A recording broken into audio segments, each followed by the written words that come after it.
Hey, Commanders fans! Tune in because we've got some very important information coming, and you need to know everything.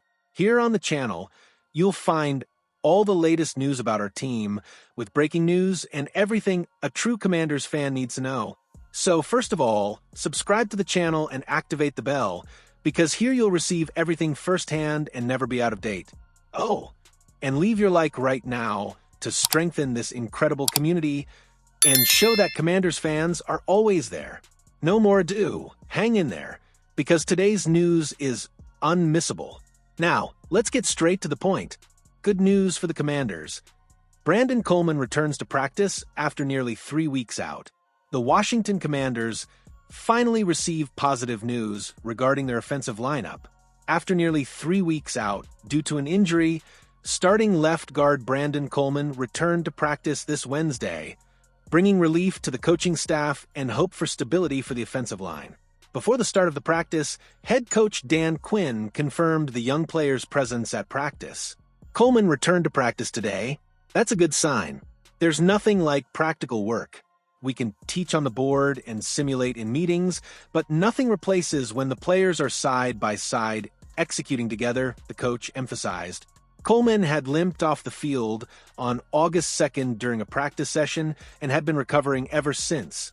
His absence was significant, as the Commanders were also without right guard Sam Cosmi, who underwent knee surgery and is currently undergoing rehabilitation. The combination of these absences opened up opportunities for other players such as Chris Paul, who gained significant minutes and increased visibility on the first team. Chosen in the third round of the 2024 NFL Draft, Coleman quickly established himself as a rookie. Last season, he played in 16 games, starting 12 of them, all at left tackle. However, with the restructuring promoted by the front office, the team acquired the experienced Laramie Tunsil, a multiple Pro Bowl selection, and selected the talented Josh Connerly Jr. in the first round of this year's draft. With these moves, Coleman was shifted to his most natural position, the interior of the offensive line, where he can perform even better. In addition to Coleman's return, the Commanders remain active in strengthening the offensive line. This week, the franchise announced the signing of veteran George Fant, who adds depth and experience to the unit. In contrast, the team decided to release guard Julian Goodjones. Another positive is that Sam Cosmi is nearing his return, although there's no official date set yet. But he's expected to return to practice soon. With Coleman back, Cosmi on the verge of returning, and the addition of Fant, the Commanders' offensive line is beginning to gain momentum again. This stability is expected to help better protect the quarterback and boost the confidence of the running game, key factors for the team's success this season. Commanders' RB Brian Robinson Jr. has reportedly attracted interest from other NFL teams. Brian Robinson Jr. played his final game for the Washington Commanders. Coach Dan Quinn didn't officially say so Monday night, but hinted at it in his post-game comments. General Manager Adam Peters and I met with Brian yesterday and told him we were keeping him out of tonight's game. Quinn said, "There's a lot of change this time of year. These things happen. So I just wanted to make sure it's my responsibility to inform the team whenever possible so they don't get any information from anywhere else." He then discussed Robinson's reaction. "Yeah, I'll keep it between us," Quinn said. "News like that isn't always easy, but he's someone we respect a lot." Absolutely. In other words, the team told Robinson they were moving on and would try to find a trade partner. Robinson, 26, has only 1 year remaining on his rookie contract, has played in 41 NFL games, and has rushed for over 2,300 yards. There will be interest in him, whether through a trade or from teams waiting for his release from Washington. NFL Network's Mike Garafolo confirmed the interest on Tuesday. "There is interest," Garafolo said, "and not just like, oh, his agent or his marketing guy told me there's interest. I know there's interest because I've reported on it. I've heard from teams asking, what happened there? How did he fall out of favor? Does he want a new contract?"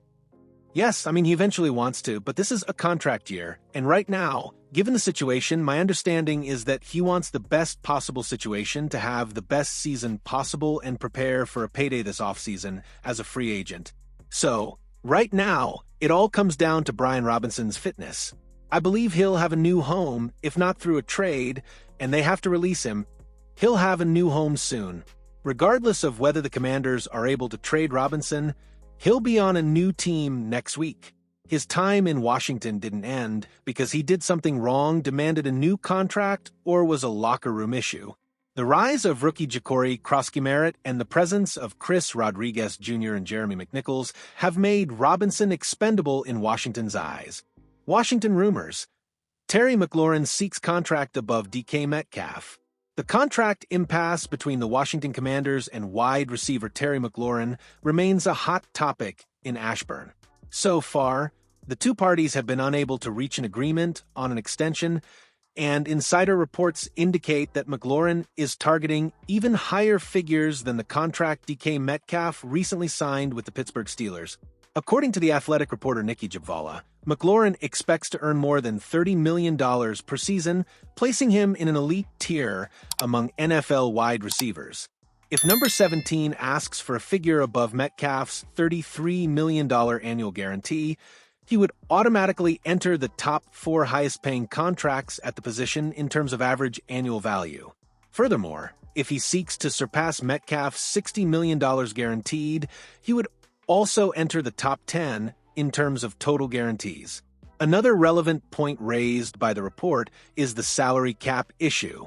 If McLaurin uses Metcalf's contract as a proportional reference, the Commanders' wide receiver would be asking for around 11.8% of the franchise's cap, a figure that would place him in the top 5 in the league in percentage impact on the cap. High-level season in 2024. McLaurin's request is no coincidence. The player is coming off one of his best seasons in the NFL, finishing 2024 with 1,096 receiving yards and 13 touchdowns, once again cementing himself as the top target of Washington's offense and an indispensable piece for the development of quarterback Jaden Daniels. McLaurin is considered the team's true WR1, and in addition to his statistical output, his on-field leadership and game-winning ability further reinforce the importance of his long-term tenure. What does this mean for the Commanders? With the regular season fast approaching, pressure is mounting on the Commanders' front office to resolve this situation before kickoff. Securing McLaurin's tenure with a hefty contract could be the crucial move to maintain the team's momentum, which relies on a young and emerging core. Alongside Daniels, McLaurin offers an offensive threat that few defenses can neutralize. If the franchise's goal is to compete at a high level as early as 2025, securing the wide receiver's future should be the front office's top priority. For the Commanders, there's no doubt that Terry McLaurin should be a top priority. He's not only the best wide receiver on the roster, but also a locker room asset and a single-handed game changer.